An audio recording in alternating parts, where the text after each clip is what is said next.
Alors, bonjour. Bonjour. C'est un plaisir de te rencontrer. Ça fait des années que je suis ce que tu fais dans la musique. Puis hier, j'ai découvert que tu jouais dans un film. La Vénus, The Venus of Silver. Et du coup, pour ceux qui ne te connaissent pas, qui es-tu? Qui suis-je? Où vais-je? Je suis Claire Pommet. Je suis autrice, compositrice, interprète principalement, sous le nom de Pomme.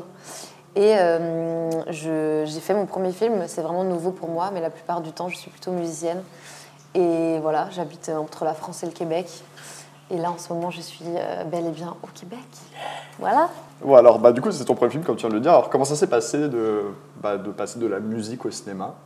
En fait, quand j'étais enfant, j'avais eu cette envie un peu primaire, je dirais, d'être actrice, parce que tout à l'heure, je disais que quand on est enfant, on a envie de faire des métiers qu'on peut palper un peu, et souvent les enfants veulent être vétérinaires ou faire des métiers artistiques parce que c'est des choses auxquelles on a accès assez vite. On voit les vétérinaires soigner les animaux, on voit des films où on voit des acteurs faire du cinéma, et je trouve qu'il y a ce truc vraiment hyper direct de rapport à « waouh, j'aime ce que je vois, j'ai envie de faire ça ». En fait, j'avais fait une année de théâtre quand j'avais 8 ans. Okay.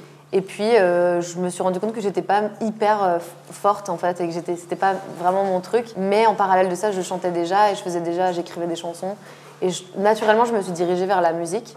Et au confinement, en 2020, je me suis retrouvée confinée chez mes parents dans la même maison dans laquelle j'ai passé mon enfance et dans laquelle j'ai passé quelques castings et j'ai fait mes cours de théâtre. Et ça a ravivé un peu ce désir-là, que j'avais un peu mis de côté et que j'avais mis de côté, mais j'étais pas en paix avec le fait que j'avais jamais fait de cinéma, je crois. J'étais vraiment dans un truc de « ah, j'aimerais bien, mais je fais semblant que j'aimerais pas, un peu ». Et donc, en 2020, j'ai dit à tout le monde, en fait, j'ai envie de faire du cinéma, et j'ai été mise en contact avec un agent et j'ai commencé à lire des scénarios. Trop bien. Ouais. Et du coup, c'est celui d'Elena qui t'a le plus plu. Et oui. Trop bien.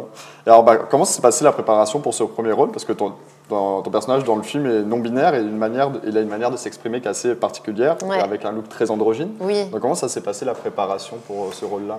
En fait, c'est drôle parce qu'il y a eu des grands moments de vertige où je me disais mais je serais incapable de faire ça, parce qu'il y avait certains aspects du personnage qui étaient plus de l'ordre du jeu que moi je connaissais pas. De changer ma posture, de me tenir très droite, de pas du tout bouger mon visage quand je m'exprime, et d'exprimer les choses plutôt par un ton un peu monocorde, et par une posture et une façon de me mouvoir dans l'espace, mais pas du tout par moi, mes expressions de visage habituelles où je bouge énormément les sourcils, où je vais bouger même le corps, me tenir pas droite et tout.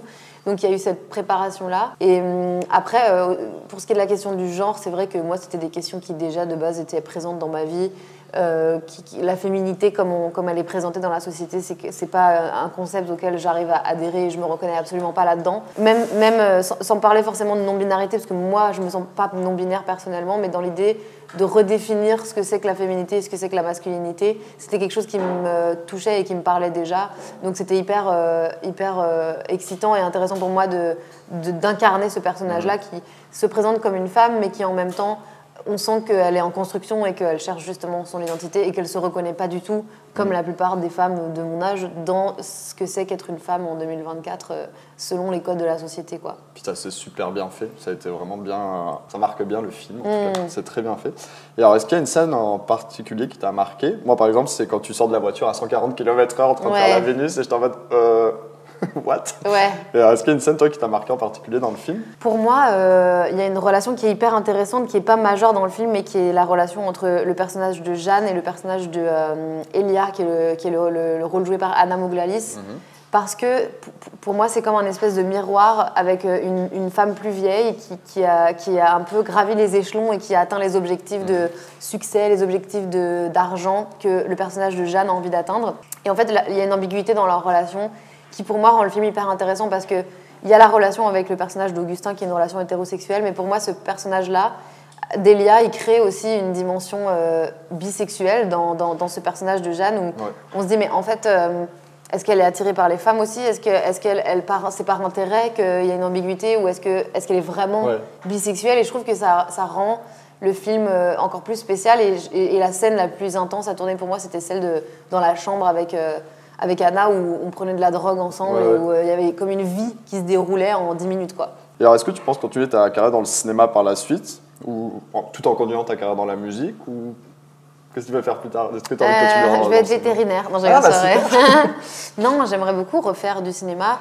Le fait est que créer de l'espace pour faire du cinéma dans ma vie, c'est un peu un projet parce que quand on est en tournée et qu'on fait déjà un autre métier à côté, le cinéma c'est très prenant et même si c'est souvent sur des courts laps de temps, disons 1 mois ou 2 mois, il y a quand même une grosse préparation. Et en fait, j'adorerais pouvoir continuer, mais ça demande une espèce de contexte. Il faut réunir un peu les éléments propices à ce que ça puisse exister. Donc pour le moment, je continue à lire plein de scénarios, je continue à passer plein de castings, mais j'ai pas de projet prévu concrètement. Mais j'aimerais beaucoup pouvoir recréer cet espace-là dans ma vie dans les prochaines années, ça c'est sûr. T'as un regard à l'écran qui est incroyable dans ce film-là. Ah ouais. Je tenais vraiment à te le dire, je regarde beaucoup les regards des gens. Et dans ce film-là, t'as un regard qui est incroyable. On ressent beaucoup d'émotions dans certaines scènes. Genre, je trouve vraiment ça très... Bah, merci. Et alors du coup, pour finir, je pense que tu as une grande communauté LGBT qui te suit. Ouais, oui. Et est-ce que Les tu queers. aimerais leur passer un message, puisqu'on a un magazine LGBT, donc Bien ça sûr. va être vu par eux. Donc est-ce que tu as un petit message à leur transmettre? Écoutez, mes chers queers, moi je vous adore et heureusement que vous existez, heureusement que je suis heureusement que je suis queer en fait. Je crois que c'est ça mon message. Et vive ça, vive la diversité. Et je suis hyper heureuse d'avoir pu incarner ce personnage dans ce film parce que ce soit un personnage non binaire ou un personnage féminin, je trouve que c'est un personnage qui permet de s'identifier d'une nouvelle façon. Et pour moi, c'est l'important, c'est de pouvoir créer des trajectoires et créer une normalité qui ne soit pas celle qu'on a l'habitude de voir. Et voilà, moi, je suis hyper fière d'avoir un public queer et d'avoir la chance d'être plébiscitée par la meilleure communauté, finalement. Yeah, merci beaucoup, Pam. Merci.